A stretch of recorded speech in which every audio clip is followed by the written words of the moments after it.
खबर बिहार के किशनगंज से है, जहां जेडीयू के प्रदेश उपाध्यक्ष मास्टर मुजाहिद आलम ने पोठिया प्रखंड का किया दौरा। वहीं प्रखंड सभा कक्ष में जनप्रतिनिधियों के साथ एक बैठक में भाग लिया।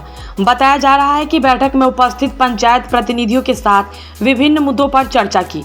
वहीं बैठक में उपस्थित मुखिया, सरपंच, पंचायत समिति सदस्य और पैक्स अध्यक्षों ने की विभागीय कई समस्याओं से अवगत कराया। तो वहीं मास्टर मुजाहिद आलम ने संबंधित पदाधिकारियों से फोन पर बात कर निराकरण करने का आश्वासन दिया, जिसे लेकर पंचायत प्रतिनिधियों ने जेडीयू प्रदेश उपाध्यक्ष मास्टर मुजाहिद आलम का शुक्रिया अदा किया और आगामी लोकसभा चुनाव में सांसद प्रत्याशी बनने की बात कही।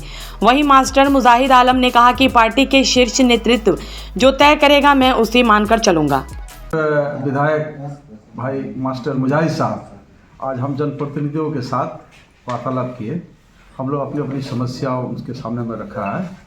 चुनाव आते जाते रहता है। हम लोग चाह रहे हैं कि हम प्रतिनिधियों का हक हुकूक की लड़ाई जो आज तक किसी ने पोठिया ब्लॉक में कोई भी प्रतिनिधि के द्वारा नहीं किया गया, चाहे हमारे एमपी साहब हो, एमएलए साहब हो, कभी हम लोगों को लेकर नहीं बैठे।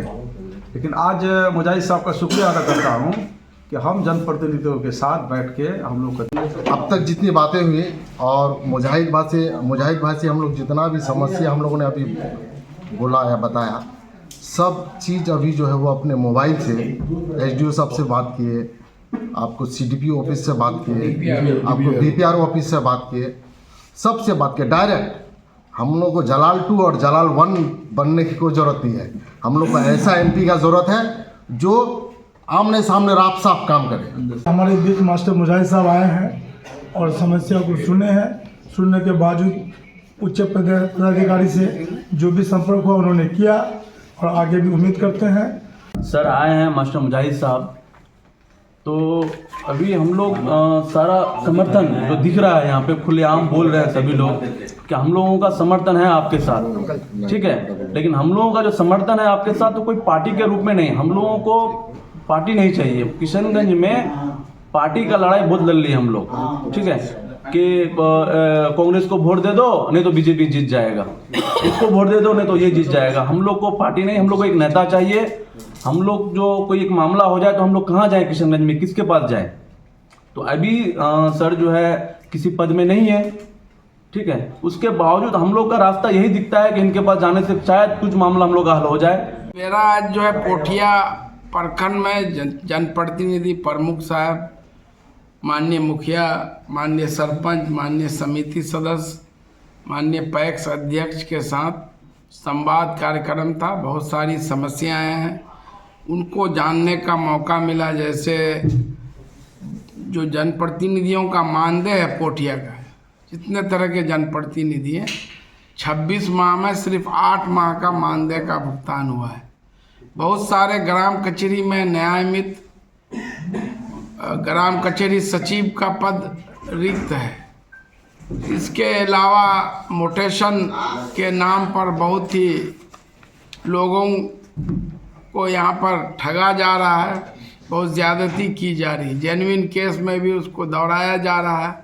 और पंचायत सरकार भवन और पंचायत समिति भवन जो बनना है, इन लोगों का मांग है कि भाई पूर्व की तरह ये जो है पंचायत के अधीन दिया जाए या पंचायत समिति के अधीन किया जाए। वो अपना उसका कार्य करवाएंगे। इससे काम में तेज़ी भी होगा, गुणवत्ता भी होगा। इसके साथ ही जो है आगामी लोकसभा चुनाव को लेकर भी चर्चा हुई और इसी कड़ी में मैं हर जगह घूमता भी हूँ। पहले ही भी डबल इंजन की सरकार थी, लेकिन एएमयू किशनगंज सेंटर के लिए आप जानते हैं 30 दिसंबर 2011 को माननीय मुख्यमंत्री श्री नीतीश कुमार ने एएमयू के शर्तों के अनुसार 224.02 एकड़ ज़मीन प्रदान किया। 30 दिसंबर 2011 उस वक्त यूपीए की सरकार थी। 12 गया, 13 गया, 14 में जो है 30 जनवरी 2014 को मैडम सोनिया गांधी 136.82 करोड़ का शिलान्यास की, लेकिन पैसे रिलीज नहीं हुए। उसमें से एनडीए सरकार में मात्र 3 दिसंबर 2015 को 10 करोड़ रिलीज हुए, जिससे जो है एएमयू की ज़मीन पर 3 तरफ बाउंड्री बना है, पश्चिम तरफ उसके जो है महानंदा नदी है, लेकिन उसका जो टीचिंग पोस्ट है 19 नॉन टीचिंग है, वो पोस्ट आज तक सैंक्शन नहीं हुई। किसी की नीयत साफ नहीं है। जिस वक्त एएमयू को 3 टुकड़े में ज़मीन दिया गया था 2010 में, हमारे इलाके के नेता चाहे जावेद साहब हो, अख्तरुल ईमान साहब हो, हर गली कूचे में जो ये चिल्ला रहे थे कि पैसा इतना 100 करोड़ रुपया पड़ा हुआ है। आज नीतीश कुमार 1 टुकड़े में ज़मीन दे, कल से काम शुरू हो जाएगा। उसका ज़मीन दिए हुए 2011 ये 14 चल रहा है, 13 साल गुजर रहे हैं। यूपीए रहा है, फिर जो है अब एनडीए का शासन काल है, लेकिन एएमयू पर कुछ भी कोई भी सरकार जो है पॉजिटिव नहीं रही है।